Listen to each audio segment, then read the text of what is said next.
Okay, we're going to go ahead and get started. Thank you so much for all of you who have joined. This is a webinar about the new FSA credentials, and we're going to get an inside scoop from two test takers who have already taken and passed the exam.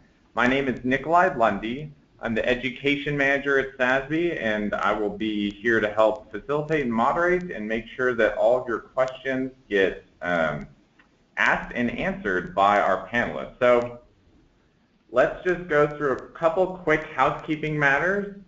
The deck and recording will be sent out. We always know that we get a lot of questions about that. There will also be a short survey that we'd love for you to fill out at the end of the webinar just to give us some feedback.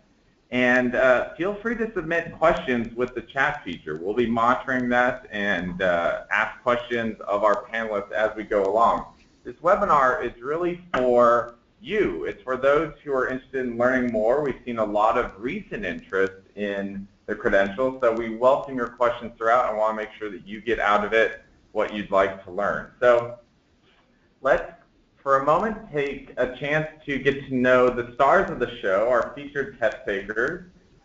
We have Anna Blitz and Ophir Bruck, and I'm going to ask them to introduce themselves and describe a little bit about their current work and background, and we'll get to know about them in even more depth as we go through the webinar. But Anna, do you mind starting?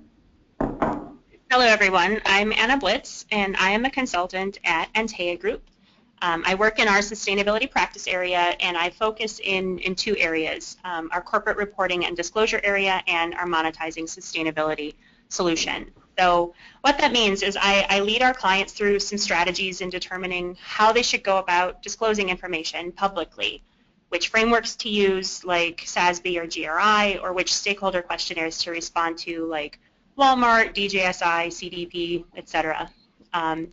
I also lead our Accounting for Sustainability solution, and that is a way for us to evaluate the traditional costs and benefits of sustainability projects and then incorporating some of the more intangible costs and benefits like employee turnover or the value of like earning a leadership position through DJSI. So that's a brief introduction. I've been a sustainability consultant for 15 years, and I'm currently located in Atlanta.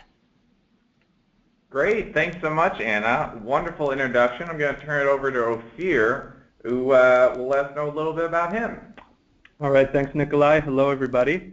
Great to be here. My name is Ophir Bruck. I work at the University of California's Office of the Chief Investment Officer, which is where we manage the endowment, pension, and working capital assets of the University of California system, which comprises 10 campuses, 5 medical centers, 3 national labs, and our fund that we manage is about $100 billion total across those 3 pools of capital. I've been at the UC Office of the CIO for about coming up on a year and a half, and my role has been primarily to, as a sustainable investment analyst, to help go from 0 to 60 in terms of setting up a framework for sustainable investment at the office where one didn't exist before. So over the last year and a half, we've been putting a framework together, figuring out what our beliefs and views are around the ES and G, environmental, social, and governance factors that are material to the investment process across the different asset classes that we manage at the office. Great. Thanks so much, Ophir. So that's a little bit about who our featured test takers are, but we'd also love to get to know who you are who are on the webinar. So we're going to launch a poll here real quick, and we'll give you a minute or two to answer. And this is just going to give us a chance to get to know you and make sure that this webinar can be tailored to the type of work that you do. So you'll see 5 answers on your screen. Feel free to fill that out. We see that most of you have voted. We're going to give you another few seconds to complete that, and then we'll take a look at the results and figure out who's on the line today. Okay, there's almost all of you have voted, so we're going to give you another 4 or 5 seconds or so, and then we'll take a look at the responses. So last chance, going once, going twice, And we're going to close that poll and take a look at the responses. So we can see that there's a variety of a spread. We have just over 20% that are in the corporate sustainability or CSR role, 10 to 15% in the investing role, about 30% in consulting, 11% in financial reporting, and then we have about a quarter who are none of the above. That might be academics or students or a variety of others that we've seen participate in this as well. So that's a great sense of who's on this webinar and gives us an idea of who we're talking to today. So let's move on and do a quick run through the agenda just so that we know what we're going to be covering. We're going to look at what the FSA credential is, and you'll hear a little bit more from me in the beginning, but quickly I'll be transitioning over to our test takers so you can hear more from them.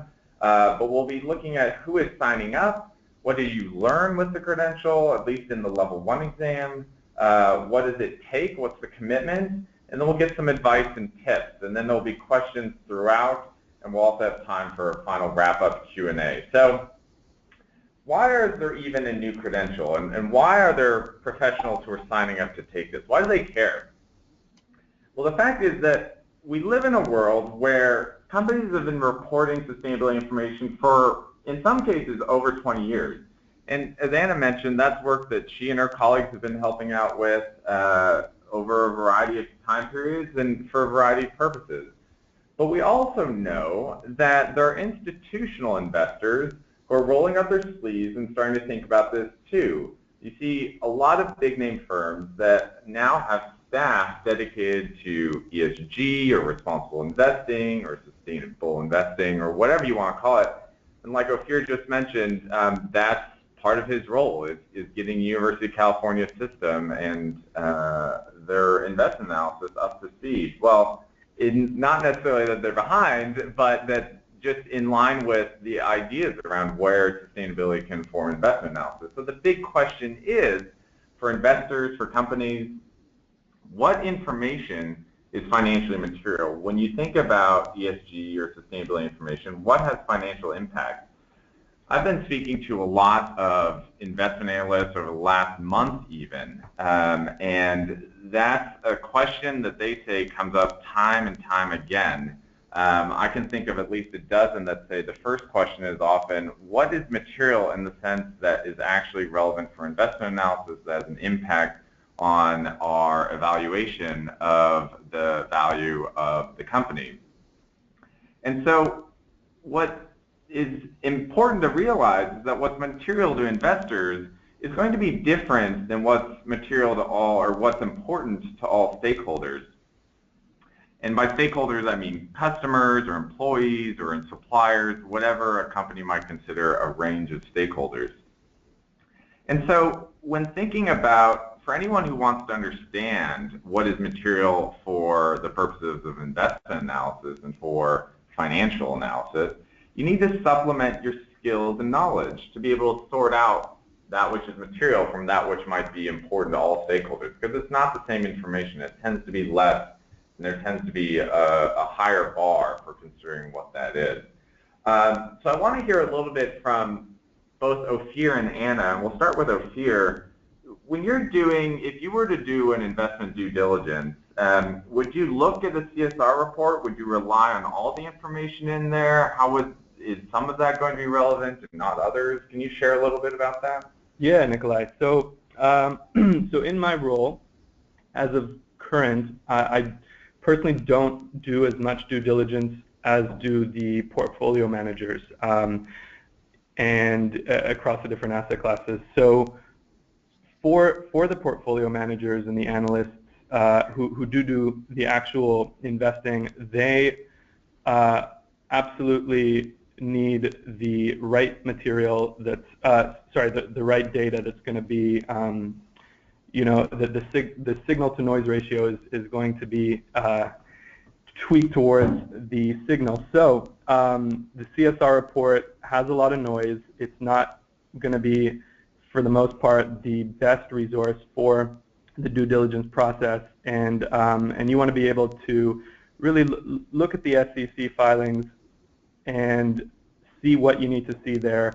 And so from my experience and our portfolio manager's experience, the CSR reports have not, tend not to be where you'd want to look for data that's going to inform, what's material and ultimately your investment decision making.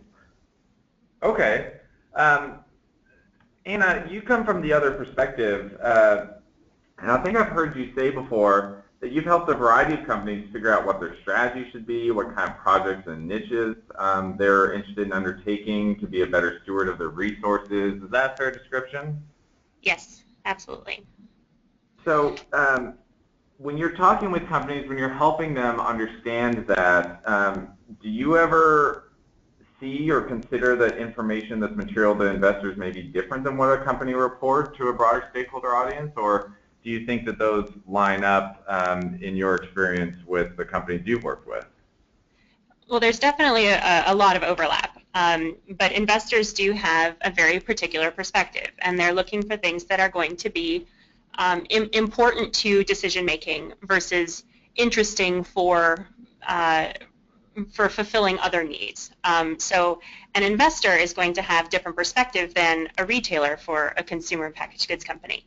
An investor wants to make sure that you're managing your risk and you're managing your biggest issues.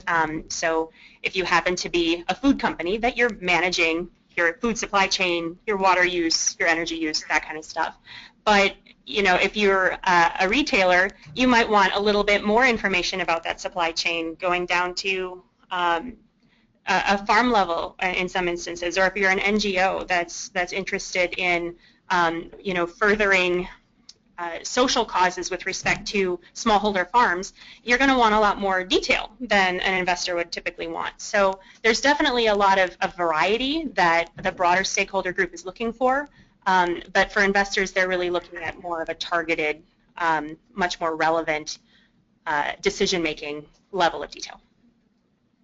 That, the way you put that, Anna, was really helpful in part by saying that different audiences have different perspectives. They have different needs for information. And depending on what your organization and what your role is, you may need to consider who that audience is and whether or not the same information applies to them as others. That's what I'm hearing from you. Absolutely. So, what's interesting is that there's increasingly people out in the market who are describing some of the large asset owners, those with hundreds of billions of dollars in assets, as the sleeping giants in the capital markets, who are starting to wake up to this idea that ESG or sustainability information is increasingly important in their due diligence, in evaluating their entire portfolio, in evaluating specific companies. And so as this becomes something that is happening at University of California and elsewhere, it becomes a greater part of their investment decision making, this information just becomes increasingly important, and the skills and knowledge in being able to separate who the audience is and what information they need also becomes increasingly important. So I want to take a look for a second at this idea that when it comes to sustainability information, being able to identify what's material to investors is relevant actually to a variety of job roles, as we've learned in our discussions. I've spoken to investment analysts, sustainability professionals, financial reporting professionals, security lawyers, and others, people who are all of the types of people who are on this webinar. And what I hear from them is that they confirm that identifying what's material from a financial perspective is a challenge, but they also say that it's a challenge to be able to talk about sustainability and its materiality with colleagues in different departments, whether that's within a company trying to communicate sustainability to the finance team or the legal team, or within an investment firm, the different teams that review different industries or that are maybe not as familiar with sustainability. And so in the conversations that SASB has had with these individuals who are particularly those interested in education, what we heard that this was something that was needed, that was desired, was this common language, an ability to better communicate with more than just your own function, more than just your siloed job role. And so part of the design of this educational program was to meet that need that we were hearing from people who had difficulty in being able to express these ideas with people more than just in their own department. So let's take a moment then to look at what the FSA credential actually is. But before we do, I want to get another poll to understand what people's interest level is, so that we can speak to where you are in the process. We know everybody is at a variety of stages. You may only have a mild interest and are trying to determine if this is the right thing for you. Some of you may have even signed up already and are more interested in what it's like to take the exam. So we're giving you a minute to share with us what your interest level is. Many of you have voted already. We'll do the same thing where we give you a few seconds to respond. And then we'll take a look and get a sense of who is listening and what your interest is, and make sure that we answer the questions that you have.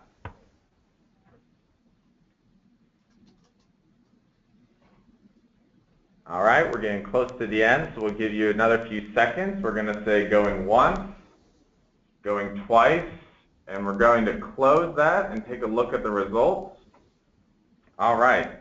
So we can see that over half of you are unsure. You're just curious to learn more. That's what we thought. That's what we've been hearing from a lot of people in the last month or so. So that's why we set this up, so you can learn more and get those questions answered. We also see that about a third of you are planning to sign up, but you're waiting to do so. We can see that 10%, a little bit more, have signed up and you're looking for advice. So we'll actually cover all of those topics, but it sounds like most of the people are interested in a little bit more understanding what the credential is. So let's dive right in.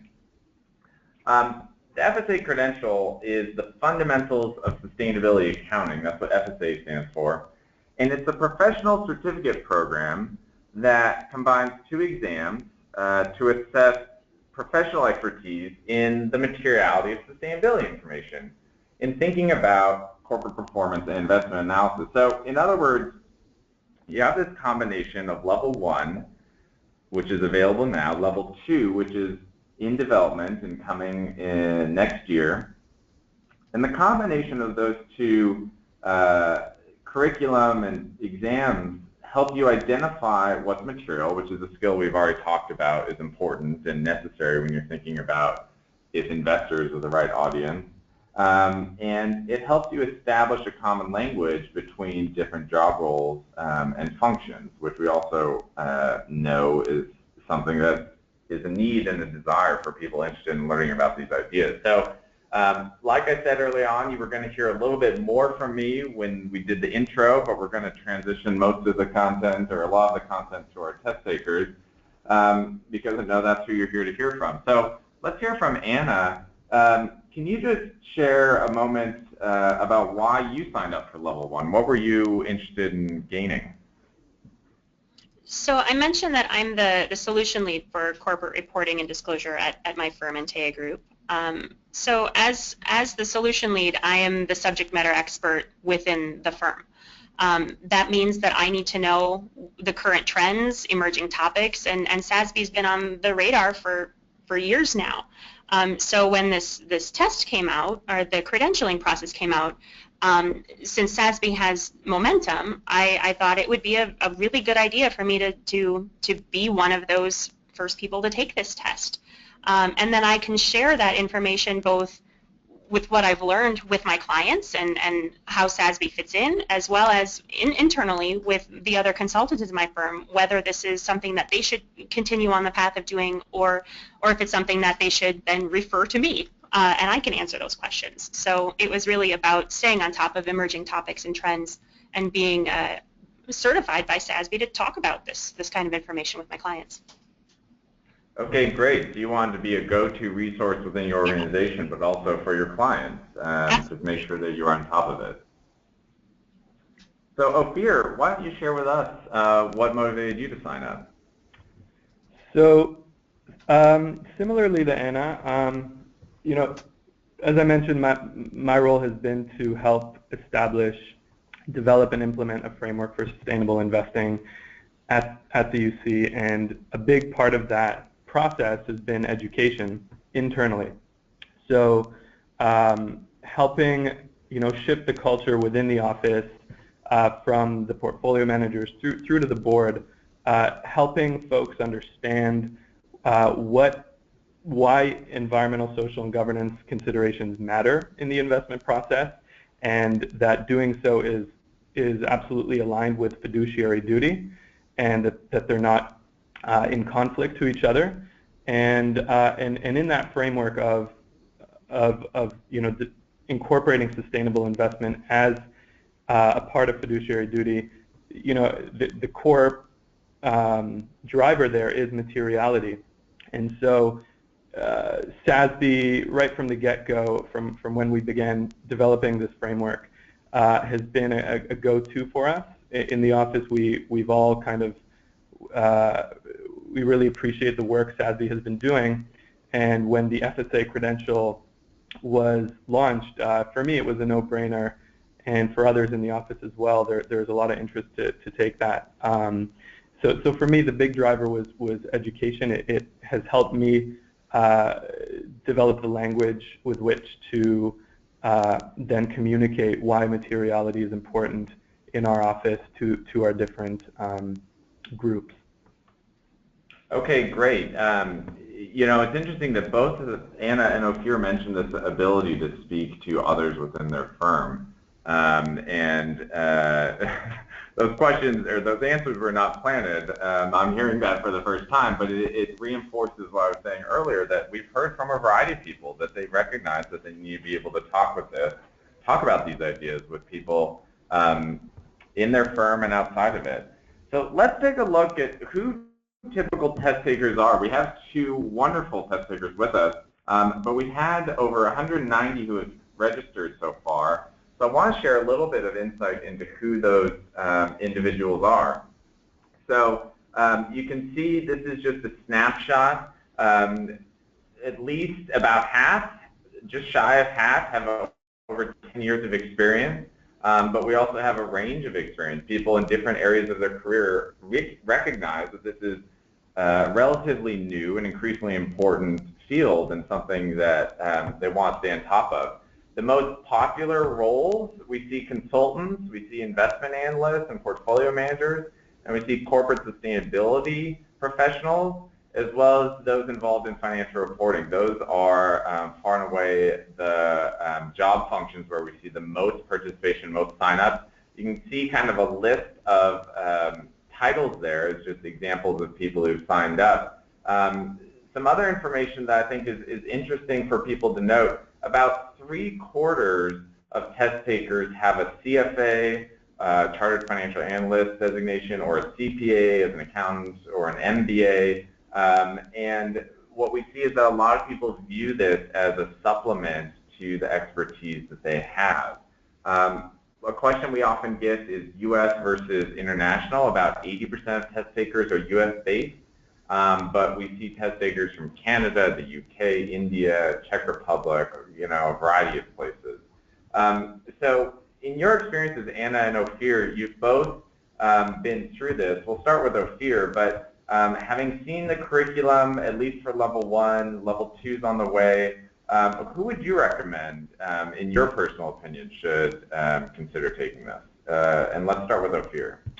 Everyone. I think, yeah, I think the key here is that you're developing a common language among investors, corporates, accountants, and folks on the legal side. So I really do think that the bottom line here is that development of a common language, and therefore the more we're speaking the same language, the easier it is to make decisions that are useful. That's a term that SASB uses, decision useful, and it's a lot easier to make decisions that are relevant to you as an investor if you're speaking the same language as the corporate the corporation that you're analyzing.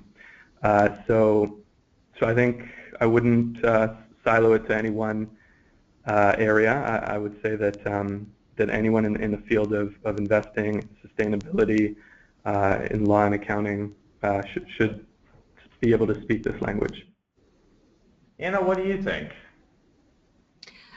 So I absolutely think that it would be valuable for anyone that takes it. But I do think that there's some people that it's probably more valuable for than others. I agree absolutely with Ophir that this is something that gives a common language. And so from that perspective, I think that that it would be valuable for anyone that works in sustainability or sustainability strategy and needs to make business cases, needs to be able to talk to with people that will talk with others about what they are reporting as a company. So people in communications that have sustainability responsibilities, public affairs, investor relations, stakeholder engagement, like all of those kinds of topics, people that have those kinds of roles would benefit from going through this course because, as Ophir mentioned, it's a common language. And the title of this exam is Fundamentals, and I found that this exam is a really nice baseline of information so you can ensure that you have common understanding. So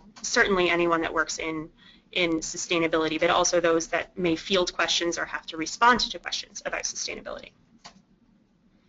Okay, great. So what I heard there is that if sustainability is part of your work, then this can be something that helps you understand some of these key concepts, and actually that's going to be the next topic that we go to, so that's a perfect segue. Before we go there, I just want to let everyone know that if you want to see examples of more test takers in addition to Ophir and Anna, you can check out some profiles of those individuals at our website with the URL right there, fsa.sasb.org/testimonials.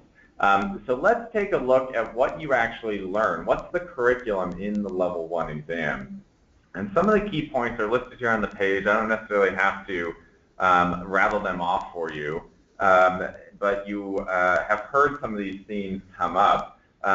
Issues around materiality and where sustainability can be financially material. Materiality can be an interesting word because depending on your background, it might mean different things. When you talk to accountants or lawyers or investment professionals, materiality is a very clear definition. It's the same definition that is used by the U.S. Legal system, defined by the U.S. Supreme Court about information that's relevant to a reasonable investor, which is making decisions generally understood based on financial implications. Now, I summarized that definition. It's not a definition. I'm just trying to provide context rather than go through the word-by-word definition. But when you look at sustainability professionals, materiality tends to have a different definition. And so being able to sort through what those different definitions are and what is relevant to the capital markets and the way they currently operate is actually something that we hear from a lot of people as being very insightful. And where sustainability fits in. Now, we also cover the SASB methodology to be able to understand how sustainability information can be useful and comparable. And we cover what some of the implications are, both for companies and investors. So I want to hear a little bit about, we'll cover the curriculum a little bit more in a sec if we have some time, but I want to hear from Anna and Ophir. Let's start with Anna. Did you learn what you expected? Did you learn something you didn't expect? Why don't you share a little bit about what you learned? Okay, so I did learn what I expected. I came into this looking for a deeper understanding of the methodology, of the different standards that have currently been developed and what's material for those sectors. But it also covered a lot of really good history of accounting, and my background is very technical, so it was good for me to have that level of detail with why accounting is important, since in the end of it, I'm a geologist, so learning accounting as part of this was very helpful. And so I did get a much deeper understanding than I think I was expecting, and it was very reassuring that I was able to learn it through the curriculum, so that was good. Okay, was there anything, and I want you to be honest, was there anything you didn't like about the curriculum?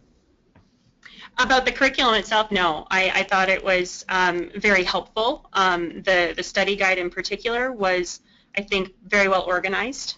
I liked the learning objectives. It helped me get through it. So, no, there was nothing about the curriculum that I would recommend changing. I thought it was great. Okay. Well, thanks for sharing that. Let's hear from Ophir. What did you learn? Was there anything was it what you expected, didn't expect? Yeah, so I am actually fairly new to finance, just over a year, and so for me, the curriculum, I went into it expecting to learn the actual metrics and the different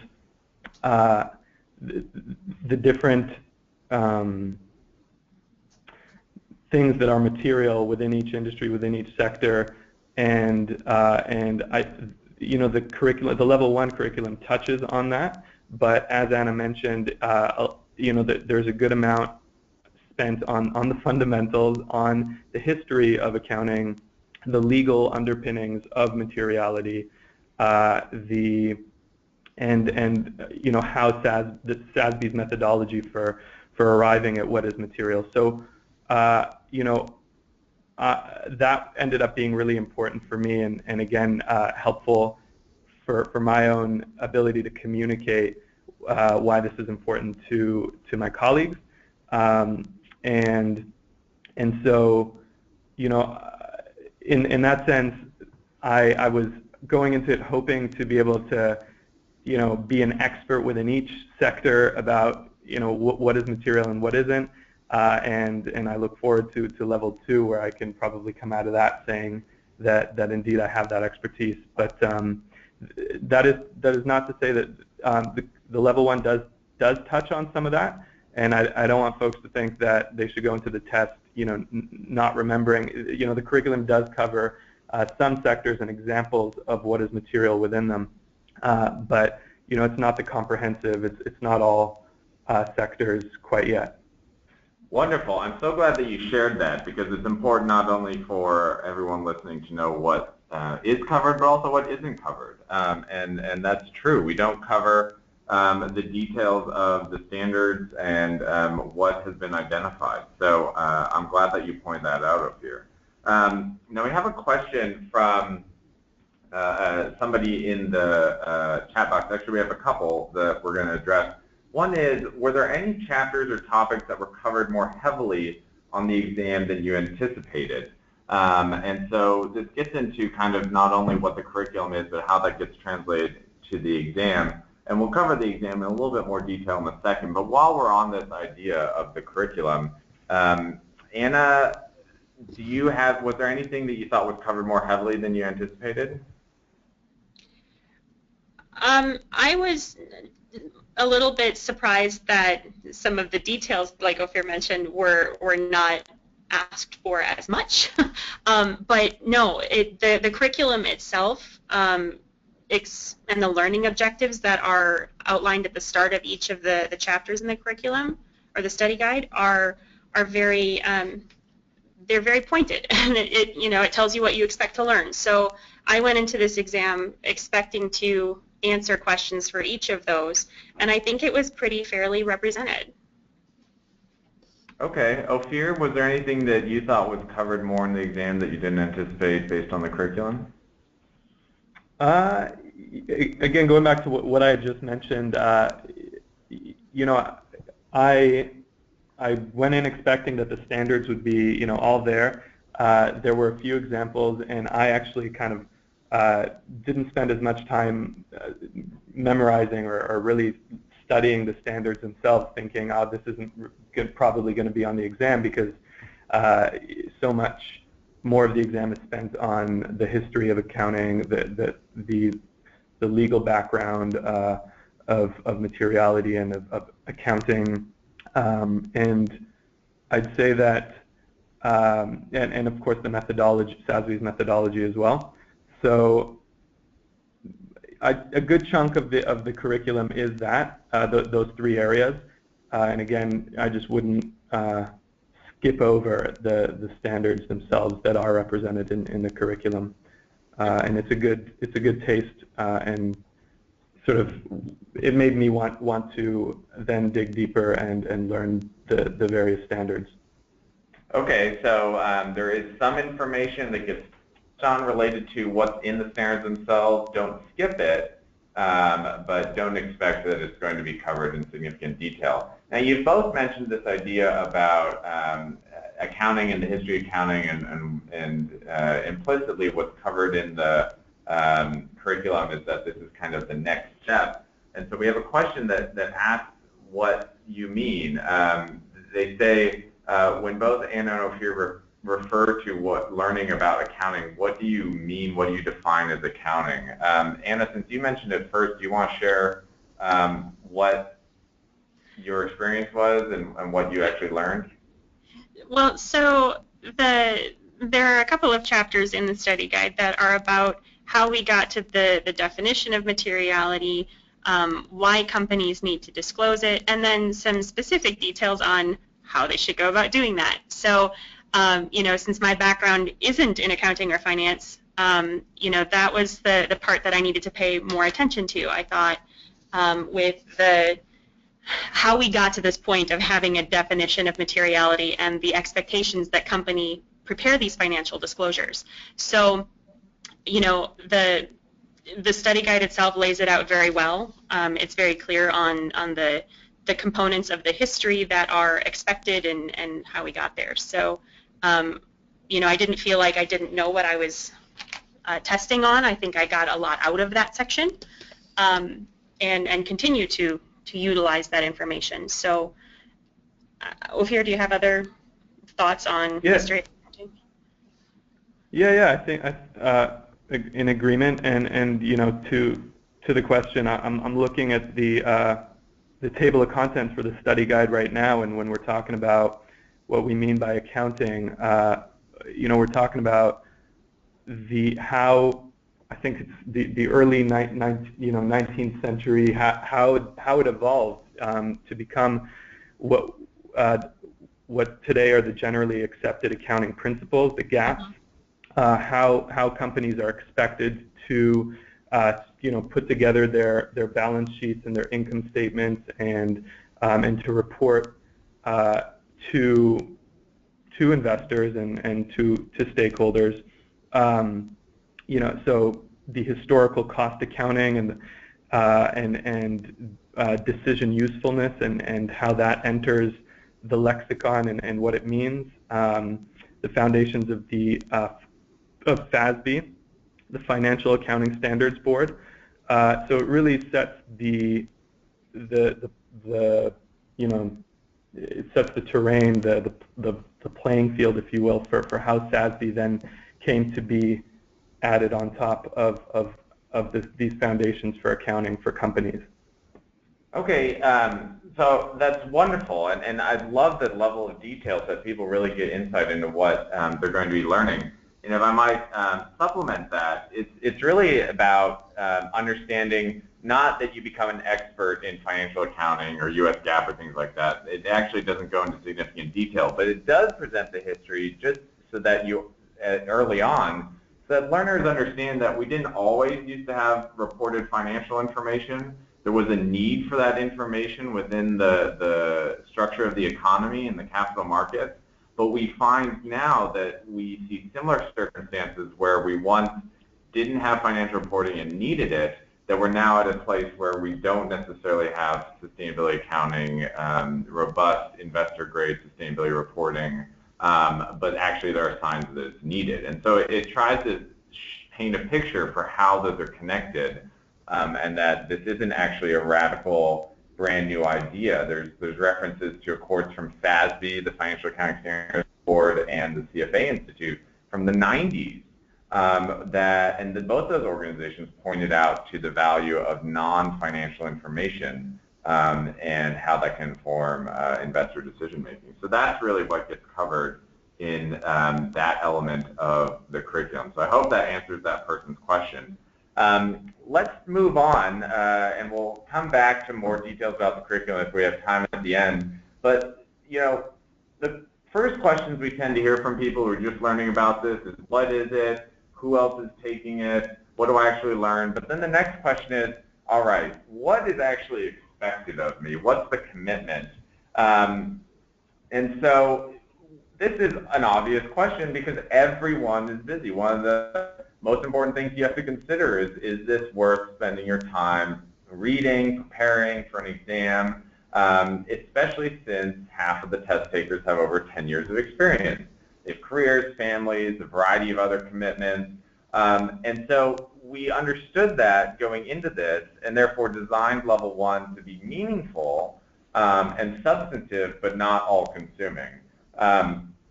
And so we recommend at least 25 hours to study. And then when it comes time to take the exam, there's a variety of options that you have to take it. Ophir, do you want to share how much time you spent studying, how difficult it was to prepare? Yeah, so I'm a slow reader, and I think I underestimated the amount of time it would take. I think we were the first batch of test takers, the early bird test takers, and I think the recommended study time was about 15 to 20 hours. I probably put in more around the 25-hour mark, and again, that's just my speed of reading and whatnot. But I think you've since upped the estimate a little bit. So yeah, that's about how much time I put into it, evenings, weekends. Great. That's exactly right. It was initially for our early bird pilot group a little lower, and we heard from some people that they would only spend 10 or 15 or 20 hours studying, but we also heard from a variety of people that sometimes they spend 25 or 30 or 35. So everyone's different. Anna, do you want to share how much time you spent studying? Yeah, with 15 years of experience in MBA, I spent about 20 hours studying. It took me, I spent one full weekend day just reviewing all of the curriculum, highlighting, making my study guide, all that kind of stuff. And then I spent a couple of evenings just reviewing what was in there. So in the end, it was about 20 hours that I spent on this material. Okay, great. So that's some of the commitment up front and what it takes to prepare. And then obviously there's the commitment of your time to actually sit for the exam. So Ophir, where did you take the exam? Was it at a test center? There's over 350 in the US, or was it online with remote proctoring? I took the online proctored exam. I found it to be the much more convenient option, and so I ended up just taking it in my office in the evening around 6 p.m. after most folks had left the office, and it was pretty easy process, no hiccups along the way. So I personally would recommend that as the more convenient option. Okay, great. And part of the remote proctoring, so everyone understands, is that you have an external webcam. And so a lot of computers these days have webcams built in, but the testing center has you use a webcam that you can plug into your computer that sits outside of it so that they can monitor both the desk around you, where your eyes are looking, and what's on your screen. This is a relatively new practice, but there's good evidence that it can be very safe and secure and validate the actual substance and quality of the test takers and make sure that those who pass have passed legitimately. Now, Anna, I know that you actually started with remote proctoring, but you had some difficulty with it, so you switched to an on-site exam. Is that right?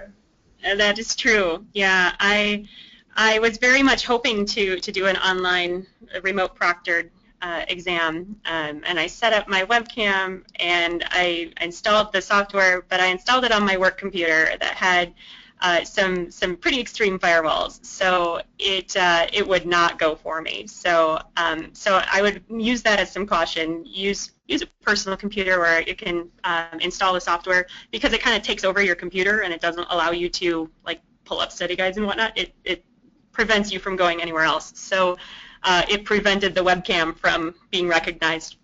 So I ultimately switched to the testing center.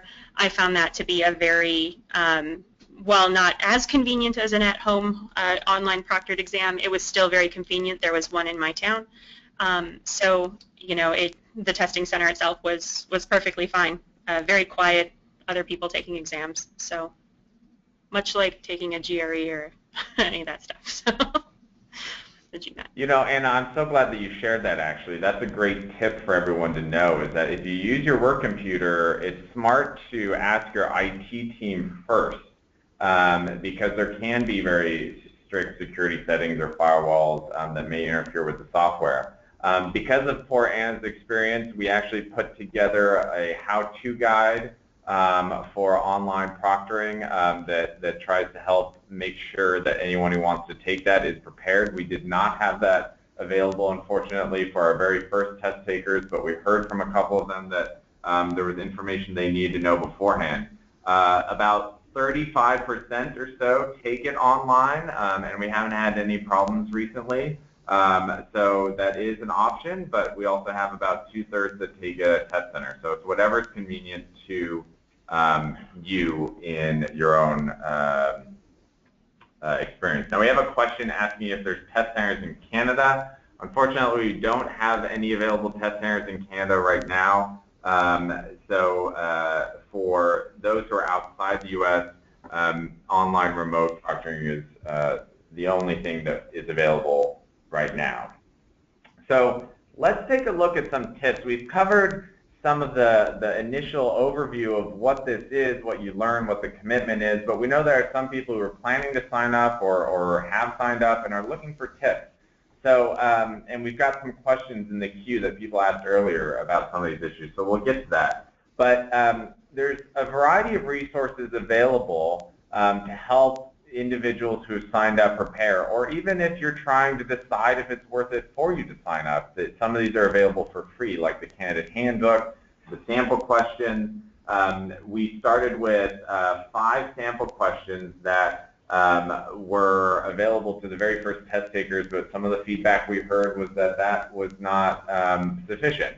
So we tripled that, and as we will work with these exams, with these questions, we'll see how those are being helpful and responsive to our test takers. The candidate handbook really provides you the information that you need to know so that you aren't unsure about any questions that you have going into the process. And so you can download both those for free. We have a exam prep company that wanted to develop a third-party online course that's optional. It does come at an additional cost, but it's a self-study program just like you have for this Level 1 exam. It's basically a digitized version of the study guide with flashcards, additional sample questions. They give you some structure and review and ability to plan out a study schedule. So not everyone needs that or even wants that or uses it, but we were able to make that available for those who wanted, and that is through a company called Bench Prep. And we actually have one person who asked if Anna or Ophir have used the Bench Prep course, and let's make that more broadly. Anna, let's start with you. Did you use the handbook or the sample questions or Bench Prep, any of those resources? So I did not use the Bench Prep, the third-party provider. I didn't use that. I used all of the available materials that were available through the website. So the candidate handbook, absolutely. Sample questions, use those a lot. 15 is going to be much more helpful than 5 was. so those sample questions are very much aligned with what the exam itself is like. So yeah, the candidate handbook and the study guide itself were fantastic, and I think I got as much out of that as I really needed. Okay, and we'll let Ophir answer as well. As Anna mentioned, there were only 5. We added more because we heard that test takers needed more. We also added those exam day reminders because we heard that it was helpful to have some last-minute reminders.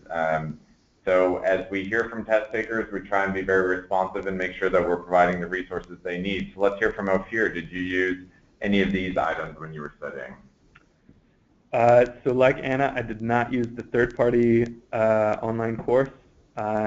I think I just felt like the curriculum was manageable and not over my head. So I felt pretty comfortable with just studying on my own. And I actually did not really refer to the candidate handbook. I honestly can't remember. I think I forgot to download it and didn't even know it existed till maybe a couple days before the exam, to be honest. And the sample questions, like Anna, I found very helpful.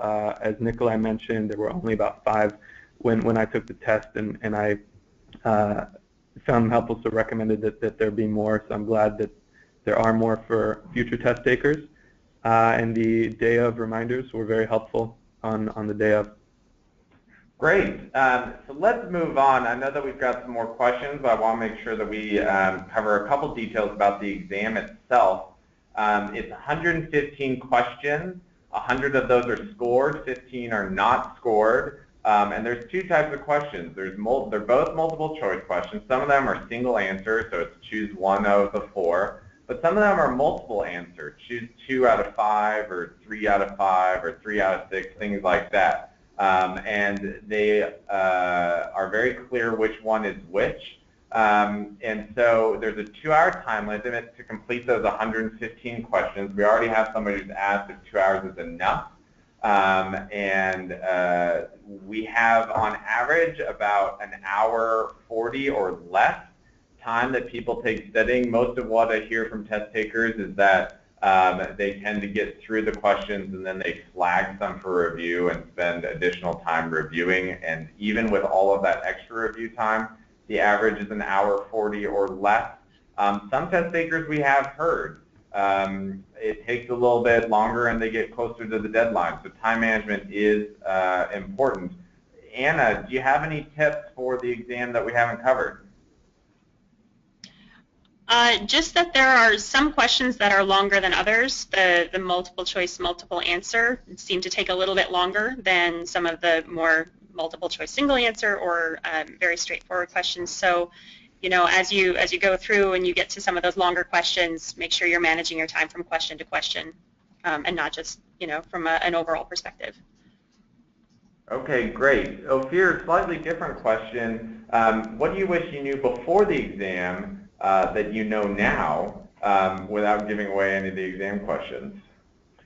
Without giving away the exam questions, just as I mentioned earlier, that the few standards that are included in the curriculum, in the study guide, you know, I hope that's not giving away the exam, but they'll be referenced in the exam, and I kind of glossed over them for whatever reason, thinking they won't be. So just make sure you understand those,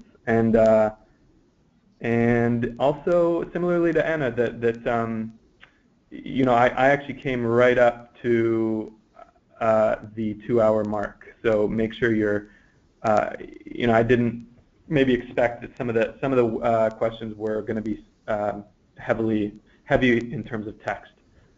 Some are longer than others. Okay, great. So time management is important, and we do see some people that run up against the time, while most and the vast majority are able to complete it well before that. And the software does allow you to flag questions for review right before you submit. You're able to kind of know which ones that you want to take a second look at. Just as time management is important in the exam, it's also important with this webinar. We're pushing up against the end, so we're just going to cover a last few questions.